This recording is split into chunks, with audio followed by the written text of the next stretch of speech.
اللہ وکفا والصلاة والسلام علی سیدنا المصطفیٰ اما بعد۔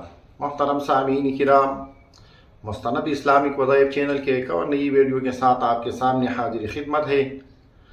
آج کا ہمارا وظیفہ اور ہمارا درس وہ مالدار اور امیر ہونے کے لیے نبوی طریقے اختیار کرنا اور اسلام میں ایسے کون سے اعمال کی طرف ترغیب دی گئی ہے جس کی وجہ سے اللہ جل شانہ بندے کا فقر کم کر سکتا ہے، ختم کر سکتا ہے، وہاں پر کاروبار میں برکت آ سکتی ہے، وہاں پر آپ کے کاروبار جو ہے وہ معمولی کاروبار آپ کو بہت پیدا دے سکتے ہیں۔ آپ مالدار بننا چاہتے ہو، آپ کی یہ تمنا ہو کہ ہماری رزق میں برکت ہو، آپ کی یہ تمنا ہو کہ ہمارے معمولی کاروبار اللہ جل شانہ آسمان پر پہنچا دے، ہمارا کاروبار دوڑنے لگے، تو آپ کو صرف دو باتیں آج بتا دیتا ہوں۔ سب سے پہلی جو بات ہے، آپ نے کاروبار کے لیے صبح سویرے سویرے نکلنا ہے۔ سویرے سویرے اپنے دکان، اپنی شاپ، اپنی مال، اپنی مارٹ، اپنی منڈی میں صبح سویرے سویرے جانا ہے۔ دوسری بات یہ ہے کہ آپ صبح جاتے وقت جب آپ منڈی میں جاتے ہو تو کثرت سے استغفار کیا کرو، منڈی میں کاروبار کے وقت بھی استغفار کیا کرو۔